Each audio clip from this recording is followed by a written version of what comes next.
Shalom, saudara yang terkasih di dalam Tuhan kita Yesus Kristus. Mari kita bersatu dalam doa sebelum kita membaca dan merenungkan kebenaran firman Tuhan. Bapa kami di surga, dikuduskanlah nama-Mu.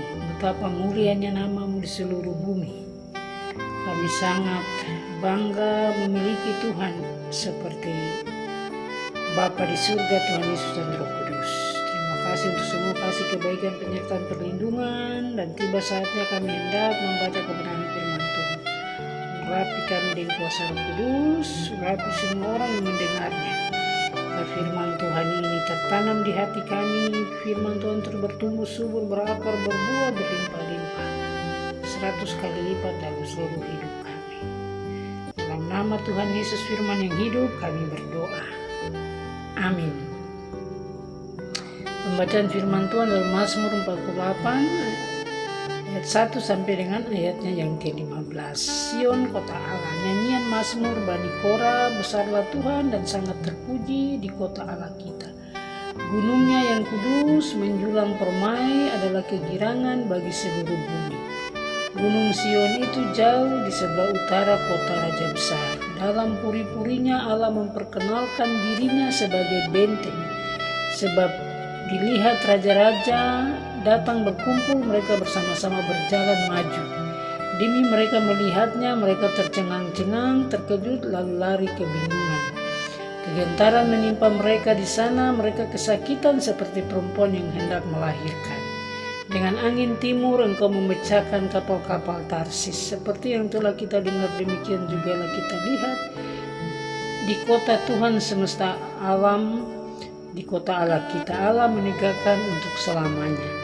Kami mengingat ya Allah kasih setiamu di dalam bait-Mu seperti namamu ya Allah.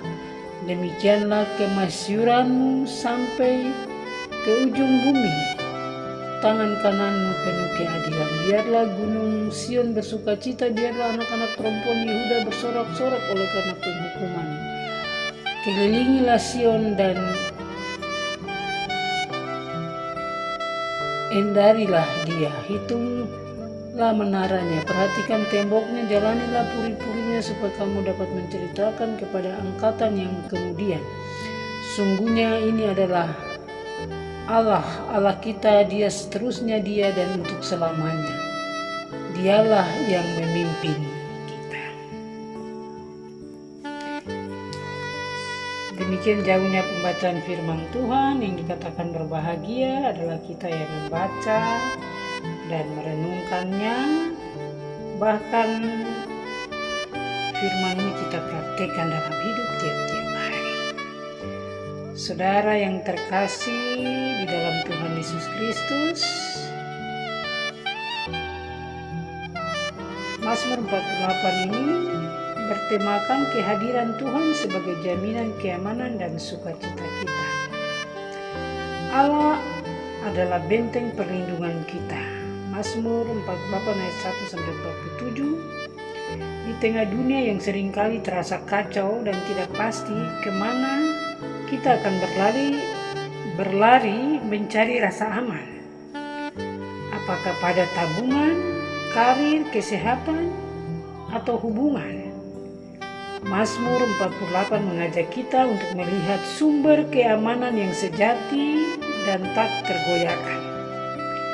Mazmur ini adalah nyanyian pujian bagi Sion, kota Allah. Namun kita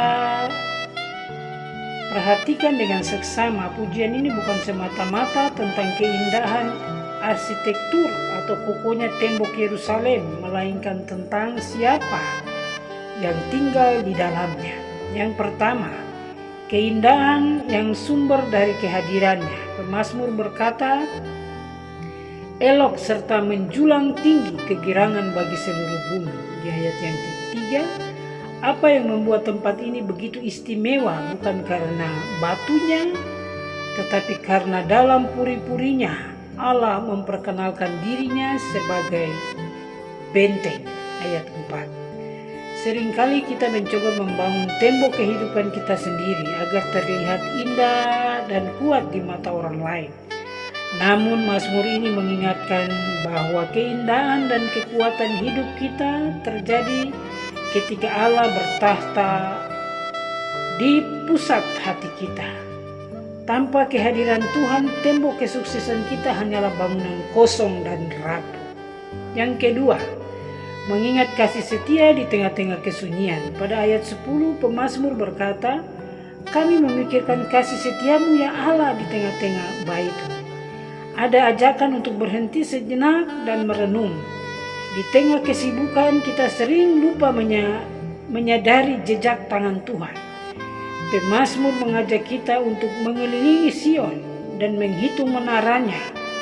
Sebuah metafora untuk menghitung berkat-berkat Tuhan dan mengingat kembali bagaimana Dia telah menolong kita di masa lalu. Mengingat kebaikan Tuhan di masa lalu adalah bahan bakar iman untuk menghadapi masa depan. Yang ketiga, janji penyertaan yang kekal. Puncak dari Mazmur ini ada di ayat terakhir yang sangat indah. Sesungguhnya ini adalah Allah kita, Dialah seharusnya dan untuk selamanya Dialah yang memimpin kita. Ayat 15. Ini adalah proklamasi iman yang luar biasa. Allah bukan hanya Tuhan yang jauh di surga, tetapi Dia adalah Allah kita. Dia berkomitmen untuk menjadi pemimpin dan gembala kita, bukan hanya untuk hari ini, tetapi sampai akhir hayat, bahkan melampaui kematian. Refleksi bagi kita. Jika segala sesuatu yang bersifat materi diambil dari Anda hari ini, apakah Anda masih merasa aman karena memiliki Tuhan? Hitung menara Anda. Luangkan waktu 5 menit hari ini mengingat kejadian spesifik di masa di mana Tuhan menolong Anda keluar dari masa sulit. Serahkan kendali. Ayat 15 mengatakan Dia yang memimpin kita. Apakah ada area dalam hidup Anda yang masih Anda pegang erat-erat dan belum Anda serahkan kepada pimpinan Tuhan? Saudara yang terkasih di dalam Tuhan Yesus Kristus, Tuhan yang kita percaya dalam Tuhan Yesus Kristus adalah Tuhan Allah yang hebat, dahsyat dan luar biasa. Mari kita menaruh seluruh harapan dan kehidupan kita, masa depan kita hanya kepada Tuhan saja. Jangan kita sibuk melihat kiri kanan muka belakang, tapi kita fokus ke atas, melihat sumber kehidupan kita yaitu Tuhan. Hanya dari Dia saja datang pertolongan bagi kita. Terpuji-puji nama Bapa, Anak, Roh Kudus, ketiga yang esa, dalam nama Tuhan Yesus. Amin. Mari kita bersatu dalam doa. Di surga kami ucap syukur, terima kasih karena Tuhanlah benteng hidup kami. Terima kasih, beri kami kekuatan dan ketenangan. Hanya dari Tuhan saja datang kekuatan dan ketenangan, dan hanya ada di dalam hadirat-Mu Tuhan. Pimpinlah kami semua ya Tuhan, dari hari ini sampai selama-lamanya. Terpuji-puji nama Bapa, Anak, Roh Kudus, ketiga yang esa, dalam nama Tuhan Yesus kami berdoa. Amin.